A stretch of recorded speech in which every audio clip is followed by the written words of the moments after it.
नमस्कार, लक्षवेधीमध्ये आपल्या सगळ्यांचं स्वागत। मी प्रसाद काथे। समाजातला एक महत्त्वाचा घटक म्हणून डॉक्टरांकडे आणि त्यांनी दिलेल्या सेवेकडे महत्त्वाची सेवा, अत्यावश्यक सेवा म्हणून पाहिलं जातं। या डॉक्टरवर हात उचलणारा माणूस अद्यापही कायद्याच्या कचाट्यात जरी अडकलेला दिसत असला तरीही त्याच्या संरक्षणासाठीची राजकीय यंत्रणा सक्रिय झाली आहे असं म्हटलं तर कुणाला राग येता कामा नये। याचं कारण असं की मुजोर म्हात्रे अद्यापही पदावर कायम आहे। महाराष्ट्रानं डॉक्टरांच्या संरक्षणासाठीचा कायदा केलेला आहे आणि डॉक्टरांवर हल्ला करणाऱ्या व्यक्तीला योग्य त्या प्रकारची कायदेशीर शिक्षा सुनावणीच्या नंतर दिलीही जाते। सर्वसामान्य माणसाकडूनच जर डॉक्टराकडे हल्ला झाला तर डॉक्टरावरील हल्ला हा एका वेगळ्या पद्धतीने आपलं काम करतो आणि जर राजकारण्यांकडून मारहाण झाली तर वेगळ्या पद्धतीने हालचाल होते असं का दिसावं। हे सगळं प्रकरण डोंबिवलीतल्या शास्त्रीनगर इथल्या रुग्णालयात घडलेलं आहे। तिथे उपचारातली कसूर या कारणाखाली ती नगरसेवक रमेश म्हात्रे याच्याकडून थेट डॉक्टरांवर हल्ला झालाय। हल्ला केवळ पुरुष नगरसेवकाच्याकडून पुरुष डॉक्टरावर झालेला नाही तर तो पुरुष नगरसेवकाच्याकडून महिला डॉक्टरवरही झालेला आहे। त्याची दृश्य समोर आहेत। हे करणारा कोणाच्या राजकीय पाठबळावर अद्यापही पदावर बसू नये हा प्रश्न आहे। जर समजा सर्वसामान्यांना कायद्याचा नियम लागत असेल तर तो नियम पदाधिकारी म्हणून जनतेतून निवडून आले आहेत या कारणाने लावायचा नाही का? डॉक्टरांच्या संरक्षणासाठीचे कायदे हे आरोपीच्या स्थानावरून आणि त्यांच्या सामाजिक पतप्रतिष्ठेवरून भेदभाव करतात का? डॉक्टर आपल्या सेवेत चूक करतात का हाही प्रश्न आहेच। या निमित्तानं आपल्या सोबत आता चर्चेत कोण मान्यवर आहेत त्यांचा पटकन आपल्याला परिचय करून देतो। आपल्या सोबत असलेल्या सर्व मान्यवरांना आता आपण स्क्रीनवर पाहणार आहोत आणि या मान्यवरांना ओळख करून देण्यापूर्वी एक छोटीशी विनंती आहे। आपण पूर्ण वेळ टीव्ही स्क्रीनवर दिसत राहणार आहात तेव्हा कृपया समोर पाहत राहा आणि कृपया वेळेमध्ये आपलं बोलणं पूर्ण करा। शिवसेनेच्याकडून प्रवक्ता या नात्यानं अरुण सावंत आपल्या सोबत आहेत। आपल्या सोबत ठाकरेंचं प्रतिनिधित्व करण्यासाठी तुषार रसाळ आहेत। डॉक्टरांचं प्रतिनिधित्व करण्यासाठी आपल्या सोबत डॉक्टर अमोल अन्नदाते आहेत। सर्व मान्यवरांचं चर्चेमध्ये स्वागत। पहिला प्रश्न तर थेट अरुण सावंत आपल्यालाच असला पाहिजे। जर समजा या मुजोर म्हात्रेवरची कारवाई कायदा एका पद्धतीने करत असेल तर नैतिकता म्हणून आपला पक्ष त्याला पाठीशी घालतोय असं चित्र का निर्माण होतंय? अरुण सावंत, 1 मिनिट।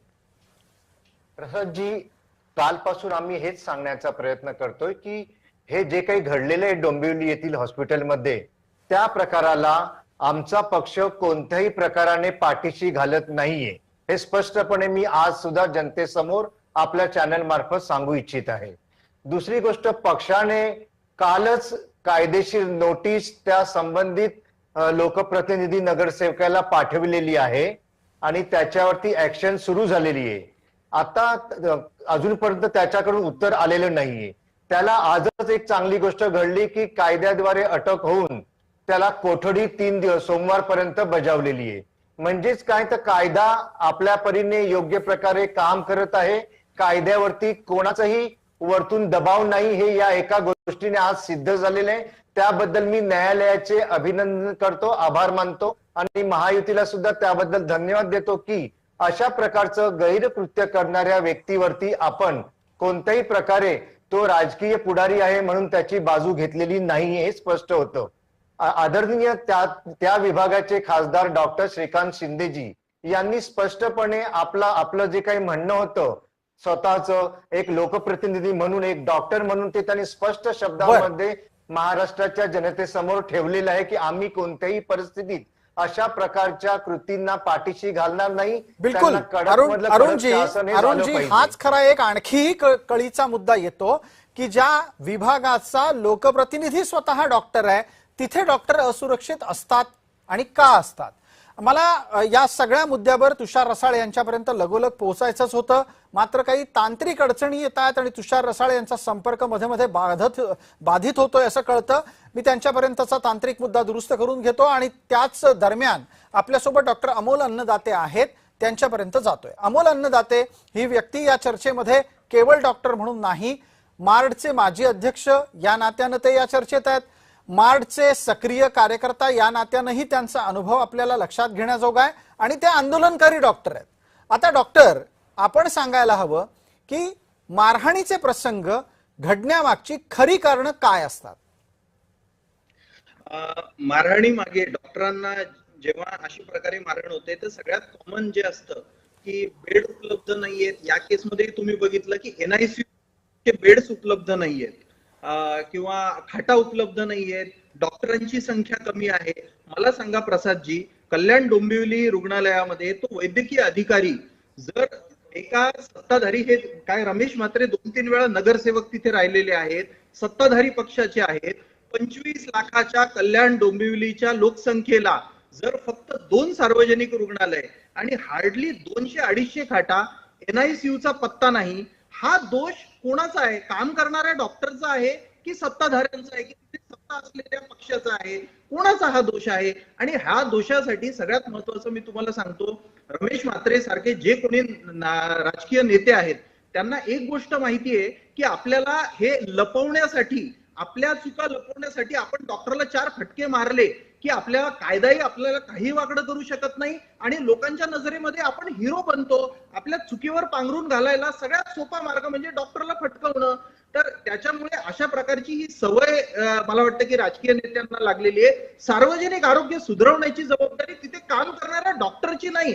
म्हणजे माझं मत आहे की आम्ही मांडलं पण आहे की रमेश म्हात्रेंनी स्वतःच्या तोंडात 2 आधी मारून घ्यायला पाहिजे की इथे कसं काय NICU नाही, तिथे NICU नाही, हा कोणाचा दोष आहे?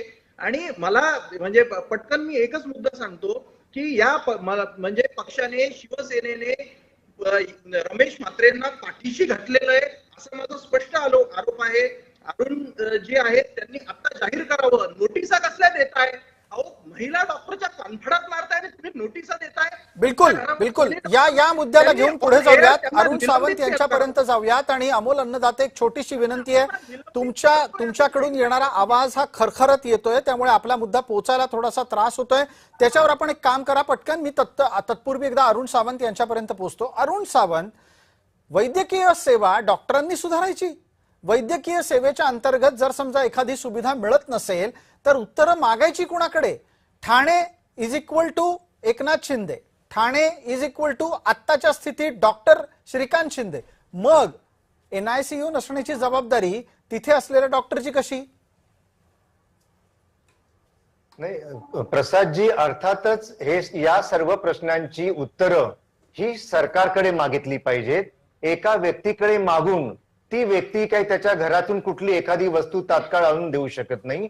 हा पॉलिसी मॅटर आहे. ज्या ज्या काही त्रुटी त्या हॉस्पिटलमध्ये राहून गेलेल्या आहेत याची पूर्णपणे जबाबदारी त्या म्युन्सिपाल्टीचं, हे सरकारी, हे जे इस्पितळ होतं ते सरकारी आहे, महानगरपालिकेचं आहे. अर्थात महानगरपालिकेचा प्रमुख हा तेथील आयुक्त आहे आणि आयुक्तांकडे पाठपुरावा केला गेलाच पाहिजे.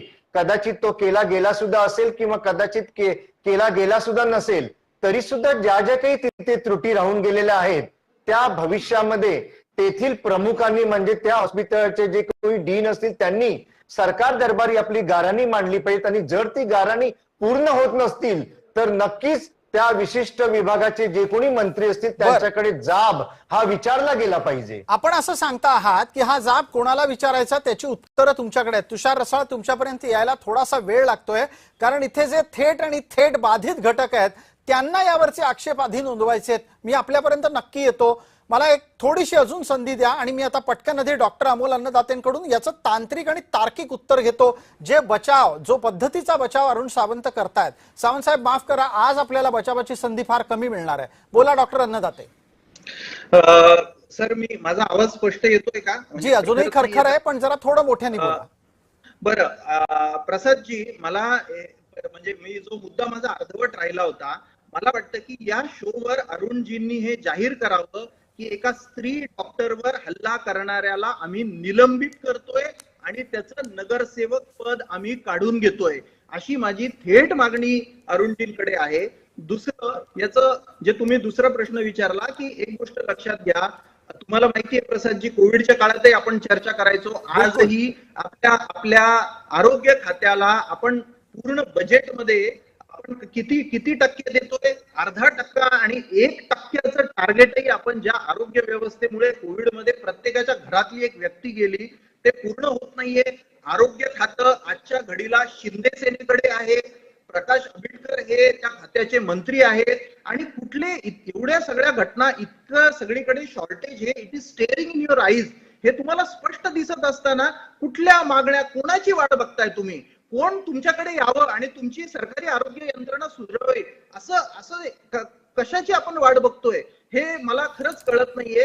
आणि आजही पावसाळी अधिवेशन सुरू आहे, तर मला वाटतं की 1-1.5% आपण आज आरोग्याला बजेट देत नसताना कशा रिकाम्या जागा डॉक्टरांच्या आणि कशा या सुविधा निर्माण होतील? बिलकुल. आता उत्तराच्या साठी जायचंय आपल्याला अरुण सावंत यांच्याकडे. एक आणखी संधी अरुण सावंत आपल्याला आहे. महिलेला मारहाण करणारा माणूस आहे आणि नुसती मारहाण तो करत नाही, पहिल्यांदा तो असा हाताने तिला छातीवर धक्का देतो, नंतर त्याच पंजानी मुस्काडात मारतो. अशा महिलेवर पद्धतीने हल्ला करणाऱ्या व्यक्तीला तुमचं संरक्षण आहे, तुम्ही नोटिसा का बजावताय? बाळासाहेब ठाकरेंचं एक उदाहरण मी इथे देऊ इच्छितो. या बाळासाहेब ठाकरेंचं सातत्यानं नाव घेताना तुम्ही, त्याच बाळासाहेब ठाकरेंच्या सैनिकांनी ज्या वेळेला व्हॅलेंटाईन डेच्या एका आंदोलनामध्ये महिलांवर हात उचलला होता शिवसैनिकांनी, त्या शिवसैनिकांना हाकलून दिलं होतं. आपण अजून काय करताय? नोटिसा बजावताय? प्रसादजी, तुमचा राग मी समजू शकतो. पहा, खोटा बचाव मी कधीच करणार नाही आणि याच्या अगोदर सुद्धा मी कधी केलेलं नाही. जे अयोग्य आहे ते अयोग्यच सांगणार आम्ही. आता डॉक्टर, ऐका, डॉक्टर अन्नदाते यांचा राग किंवा त्यांची वेदना ही सुद्धा समजण्यासारखी आहे एक डॉक्टर म्हणून. परंतु एक लक्षात ठेवावं, शिवसेना पक्षाचा ज्याप्रमाणे आता आपण थोडक्यात धिक्कार करत आहात, तर या शिवसेना पक्षातर्फे अनेक चांगल्या गोष्टी या बरोबर सुद्धा घडत असतात, हे सुद्धा आपण ध्यानात घेतलं पाहिजे. जे आता आरोग्याचे प्रश्न, आरोग्याच्या विषयावर आपण आज ही वेळ नाहीये पाहतात. अरुण सावंत, माफ करा अरुण सावंत, आज ही वेळ नाहीये चर्चेची. महिलेला मारहाण करणाऱ्या व्यक्तीच्या पाठीशी तुम्ही उभे आहात असं चित्र महाराष्ट्रात निर्माण होतंय. संपूर्ण महाराष्ट्र राज्यामध्ये आरोग्यविषयक जाळं आम्ही पसरलेलं आहे की रुग्णांना कशी मदत करते. हा मुद्दा नाही अरुण सावंत, नाही नाही नाही नाही नाही नाही नाही अरुण सावंत, आज हा मुद्दा नाही. तुम्ही किती उत्तम आरोग्य सेवा देता हा मुद्दा नाही. अरुण सावंत, तुम्ही आरोग्य सेवा देणाऱ्याचा सन्मान करत नाही हा मुद्दा आहे. नाही नाही, मुळीच नाही, आम्ही मुळीच सन्मान करत नाही. प्रसादजी, आपण ऐका, आपण पुन्हा पुन्हा तोच विषय बोलत आहात. मी स्पष्टपणे परत एकदा सांगतो तुम्हाला की या लोकप्रतिनिधीला, या नगरसेवकाला आमच्या पक्षातर्फे मुळीच आम्ही अभय दिलेलं नाहीये. परंतु एक मार्ग असतो, त्या मार्गानुसारच त्याच्यावरचं निलंबन आहे तुम्हाला झालेलं दिसून येईल. ठीक आहे, आता निदान किमान अरुण सावंत, आपण निलंबन झालेलं दिसून येईल या शब्दापर्यंत तरी आलात. तुषार रसाळ यांच्यापर्यंत जातोय. ठीक आहे अरुण सावंत, किमान इतक्या वेळानंतर निलंबन झालेलं दिसेल, कारवाई झालेली दिसेल, इतक्या शब्दापर्यंत आलेले आहेत. तुषार रसाळ, आपला मुद्दा सुरू करायचा आहे, आपल्यासाठी 1.5 मिनिटाचा वेळ आहे. मला माफ करा, मी बरेचसे मुद्दे इथे थेट पीडित आणि थेट मारहाण करणाऱ्यांचे प्रतिनिधी या दोघांमध्ये चर्चेत असल्यानं तुमच्यापर्यंत यायला वेळ लागला. बोला तुषार रसाळ. मी आता अरुणजींना पण ऐकत होतो, तुम्ही जे प्रश्न विचारत होते ते ऐकत होतो, आणि अमोलजींनी ज्या व्यथा सांगितल्या त्या देखील मी ऐकल्या. पण तुम्ही जर पाहिलं तर सत्तेतून पैशातून नगरसेवक फोडणं, खासदार फोडणं, आमदार फोडणं आणि त्यातून दीर्घकालीन सत्ता. आज जसं अमोलजींनी सांगितलं की राज्याचे नगरविकास मंत्री कोण, तर माननीय एकनाथ शिंदे साहेब. त्या एरियाचे खासदार कोण, तर डॉक्टर श्रीकांत शिंदे साहेब. आज ते स्वतः डॉक्टर आहेत. आज जर तुम्ही पाहिलं तर डोंबिवलीचा जो विकास झालाय हा फक्त बिल्डर दार्जिन झालेला आहे. मूलभूत सुविधा ज्या पाहिजेत, आज स्वतः डॉक्टर असताना तुम्ही 2 वेळा संसद रत्न मिळवलं. तो मिळवलं कसं काय ते वेगळं, पण 2 वेळा तुम्ही संसद रत्न झालात. त्याच्यानंतर जर तुम्हाला जी वैद्यकीय सेवा जी मूलभूत आहे ती देण्यासाठी फक्त 2च हॉस्पिटल आज जर जवळपास तुम्ही पाहिलं तर डोंबिवली शहराची लोकसंख्या ही मागील 10 वर्षामध्ये दुप्पट झालेली आहे.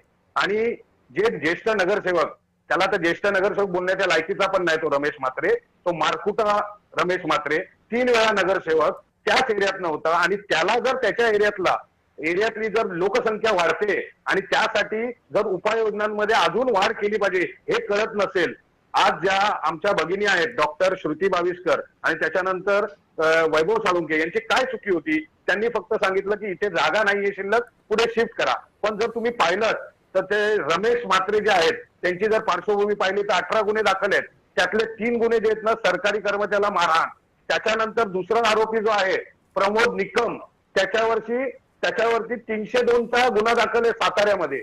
त्याच्यानंतर अक्षय कारंडे जे आहेत त्याच्यावरती 2 हाफ मर्डरचे गुन्हे दाखल आहेत. आणि रमेश पवार याच्यावरती तर महिलेचा विनयभंग केल्याचे गुन्हे दाखल आहेत. आता जर तुम्ही एक विचार केला, आज जेव्हा आम्ही पाहिलं की ज्या महिला पीडित डॉक्टर आहेत त्यांचे जे वडील आहेत महेंद्र भाविस्कर, ते जेव्हा येऊन एक बाईट देत होते, त्या बाईटमध्ये त्यांनी सांगितलं की माझी मुलगी एवढी घाबरली आहे की पुढे त्या दवाखान्यात जायचं की नाही जायचं, कारण की यांनी ना शिवीगाळ एवढी केलेली आहे, धमक्या एवढ्या दिलेल्या आहेत. आज तुम्हाला सांगतो की याला सर्वस्वी जबाबदार माननीय एकनाथ शिंदे साहेब आहेत का?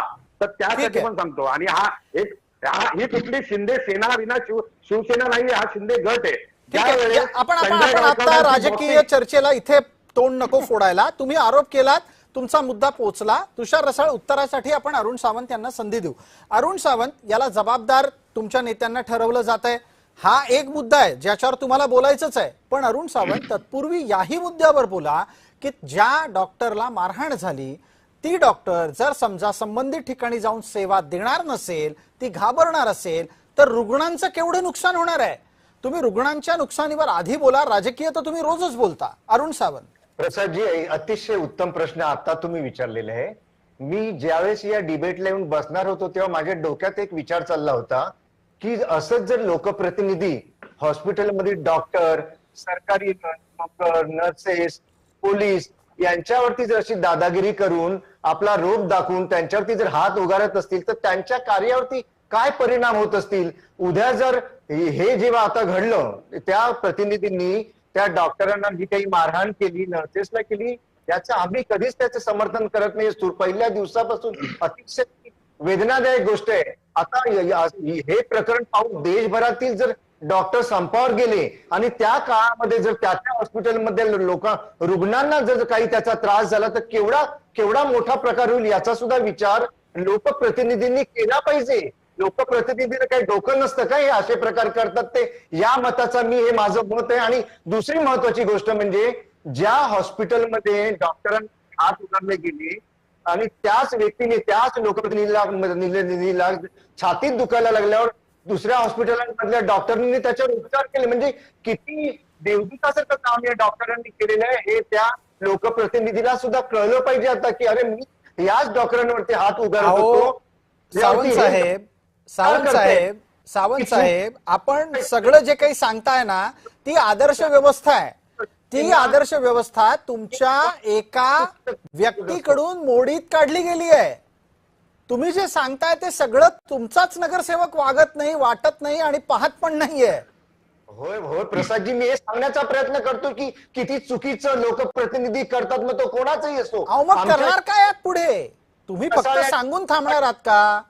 कुणाचं असो, चुकीचं ते चुकीचं आहे ना. हो, मग तुम्ही फक्त बोलके सुधारक आहात का करते सुधारक आहात? बोलून थांबणार आहात का करून दाखवणार आहात? करून दाखवणार. शिवसेना एकनाथ शिंदेजींच्या नेतृत्वाखाली करून दाखविणारी पार्टी आहे, पक्ष आहे. कधी करणार? सुरुवातीपासूनच आहोत. कधी काय तुम्ही विचारता? नाही, एक मिनिट. तुम्ही करते सुधारक नाही असं मी नाही म्हणलेलं. मी म्हणालो तुम्ही कारवाई कधी करून दाखवणार? साजी, एक मिनिट ऐकून घ्या तुम्ही. एखाद्या आमच्या पक्षामध्ये लाखो कार्यकर्ते, त्याच्यामधील जर कुठल्या एका कार्यकर्त्याने चुकीचं वर्तणूक केली याचा अर्थ अख्खा पक्ष वाईट आहे असं नका समजू तुम्ही. एक मिनिट, हे बघा सावंत साहेब, इथे इमोशनल होण्याची गरज नाहीये, कर्तव्य कठोर होण्याची गरज आहे. तुम्हाला अख्ख्या पक्षाला कोण आता कुठलं लेबल नाही लावत आहे, एका माणसाला तुम्ही वाचवताय असं चित्र निर्माण होत आहे. ते सुधारण्याची संधी घ्या, पटकन कारवाई करा, विषय संपवून टाका. योग्य वेळी योग्य शासन झालेलं तुम्हा सर्वांना दिसून येईल. ठीक आहे, आता आपण तुषार रसाळ यांना संधी देऊ. तुषार रसाळ, योग्य वेळेला योग्य शासनाची व्याख्या काय असायला हवी? योग्य वेळेला योग्य शासनाची व्याख्या म्हणजे जेव्हा संजय गायकवाड बॉक्सिंग चॅम्पियनशिप खेळत होते त्यावेळेसच जर माननीय एकनाथ शिंदे साहेबांनी त्यांच्यावरती कठोर कारवाई केली असती, किंवा ज्या वेळेस संजय दिना पाटील हे चॅनल वरती येऊन पत्रकारांना धमक्या देत होते, प्लस सांगत होते की 5 मर्डर केलेले आहेत, त्याच वेळेस जर त्यांच्यावरती कारवाई केली असती तर ती आज परत कारवाई म्हणजे आज जे काय प्रकार घडलाय तो झाला नसता. बरोबर आहे. हा मुद्दा घेतो चर्चेला आपण शेवटच्या टप्प्यात आणतोय, त्यामुळे आता वेगानं आणखी मुद्दे घ्यायला हवेत. अरुण सावंत, सगळी मारकुटी लोक तुम्ही मोजून मोजून आणलेत का पक्षात? प्रसादजी, आम्ही नेहमी आमच्या पक्षामध्ये जे त्यांना आमच्या पक्षावर विश्वास वाटतो त्यांची पार्श्वभूमी पाहून घेत असतो, त्यावेळेस त्यांचं वर्तणूक पाहून घेत असतो. परंतु त्या प्रतिनिधींनी म्हणा किंवा त्या कार्यकर्त्यांनी म्हणा, याच्या अगोदर 10-10 वर्षांपूर्वी काय गुन्हे केलेत याचं आम्ही निरीक्षण करत नसतो. मात्र ज्यावेळेस आमच्या नजरेत अशा गोष्टी आमच्या पक्षामध्ये आल्यानंतर संजय गायकवाडांनी बॉक्सिंग कधी केली? आधी 10 वर्ष आधी केली. जे गायकवाडांचा प्रश्न म्हणा किंवा आता जे पाटील यांचा प्रश्न म्हणा, एक लक्षात बंगारांनी पत्रकारांना शिव्या कधी दिल्या? आधी दिल्या का? नाही ऐकून तर घ्याल ना, तर बरं होईल ना, ऐकून घ्या ना जरा. सावंत साहेब नैतिकता आहे की नाही तुमच्यात? एकदा स्पष्ट करून टाका ना की त्या नगरसेवकाला तुम्ही निलंबित करणार, त्या नगरसेवकाला डिस्क्वालिफाय करणार. नाही कोण बोलतो आपण? होणार हा, सत्य शिक्षा होणार, रसाळ होणार. त्याद्वारे घटनेद्वारे संसदेद्वारे काही विशिष्ट संरक्षण प्राप्त असतं. त्यामुळे तुम्ही किती मनात आणलं तरी त्यांनी जेव्हा ते गुन्हा करतात त्यावेळेस त्यांना तात्काळ शिक्षा करता येत नाही, याचा अभ्यास करावा आणि मग येऊन बोलावं. ठीक आहे, आपल्याला आता याच मुद्द्यावर एक तांत्रिक उत्तर घ्यावं लागेल. डॉक्टर अन्नदाते यांच्यापर्यंत जाऊयात. तुषार रसाळ थोडं थांबा, अरुण सावंत शांत बसलेले आहेत आणि आपण आता पूर्ण आवाज हा डॉक्टर अन्नदातेंचा देऊयात. डॉक्टर अन्नदाते, डॉक्टरला मारहाण करणाऱ्या एखाद्या लोकप्रतिनिधीवरची कारवाई किती वेगाने, कशा पद्धतीनं, कशी रीतीनं होऊ शकते? हे बघा, कायदेशीर कारवाईचं तर मला म्हणजे किंवा कुठल्याही नागरिकाला आता महाराष्ट्राची आज जी काही परिस्थिती आहे प्रसादजी, तर याच्यामध्ये कायदेशीर कारवाई काहीही होणार नाही. मी तुम्हाला सांगतो की मला सांगा, तात्काळ त्यांच्या छातीत कळ येऊन यांना व्हीआयपी रूम मध्ये ऍडमिट करून घ्या ठाणे सिव्हिलच्या. हा आदेश तुम्हाला काय वाटतं प्रसादजी? इतके वर्ष पत्रकारिता तुम्ही करताय, हा आदेश कोणी दिला असेल असं तुम्हाला वाटतं? का सांगता आलं नाही की कसं छातीत दुखतं? हे सगळे नाटकं ही सगळ्या जगाला कळतायत. त्याच्यामुळे त्यांना बेल मिळणार. मी तुम्हाला सांगतो सिक्वेन्स काय होणार. त्यांना आता 31 जुलैला जेव्हा कोर्टात नेतील तेव्हा त्यांना बेल मिळणार. त्याच्यानंतर मी तुम्हाला स्टॅम्प पेपरवर लिहून देतो हे की त्यांच्यावर हा पक्ष कुठलीही निलंबनाची कारवाई करणार नाही. आणि न्यायालयामध्ये इतकी वर्ष डॉक्टरांवर हल्ले झाले, जवळपास हजारांवर हल्ले झाले, एकाही केसमध्ये कन्व्हिक्शन झालेलं नाही. आणि मला असं वाटतं की ज्या पक्षामध्ये, मला पक्ष फक्त सोडून द्यावं, पक्ष जाऊ द्या, ज्या महाराष्ट्रामध्ये प्रसादजी वर्धापन दिनाला अख्खा कॅबिनेट यांच्या सेनेच्या पूर्ण स्टेजवर बसलेला असताना कॅबिनेट मंत्री गुलाबराव म्हणतात की आम्ही सगळे 302 चे गुन्हेगार आहोत, आम्ही सगळे 302 मध्ये हे केलेलं आहे, तुम्ही आम्हाला काय टक्कर देणार? तर तिथून ही सगळी हिंमत येते. हा एक खासदार म्हणतात की आम्ही 5 खून पचवले. अहो, जिथे खून आणि मर्डर आणि बलात्कार पचवले तिथे एका डॉक्टरला 4 थापडा मारण्याचा न्याय मिळण्याची अपेक्षा काय राहिली आहे कुठल्या माणसाला? मला तुम्हीच सांगा.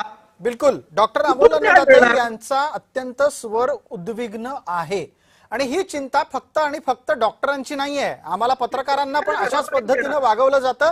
पत्रकारांची मारहाण अशीच होते. सामान्य माणसांची तर काही विचारताच सोय नाही. त्यांची तर अनेकदा झालेल्या अन्यायाला वाचा फोडता फोडता नाकीनऊ येतं.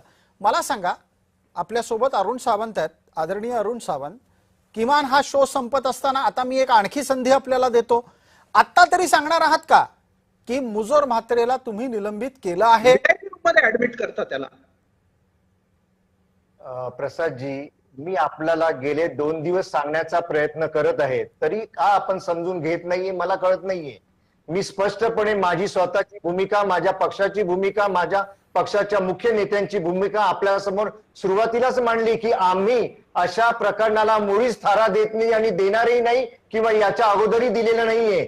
या व्यक्तीला आम्ही तात्काळ नोटीस पाठवलेली शिस्तभंगाची, त्याने त्याचं उत्तर द्यायचंय. उत्तर येताच क्षणीच त्याच्यावरती कठोर कारवाई केली जाणार आहे. सावंत साहेब, तो माणूस आहे हॉस्पिटलमध्ये, तो हॉस्पिटलमधून अजून 4 ठिकाणी जाईल. तो जोपर्यंत कोठडीतून बाहेर येत नाही तोपर्यंत उत्तर देणार नाही. दिवस असेच काढाल का?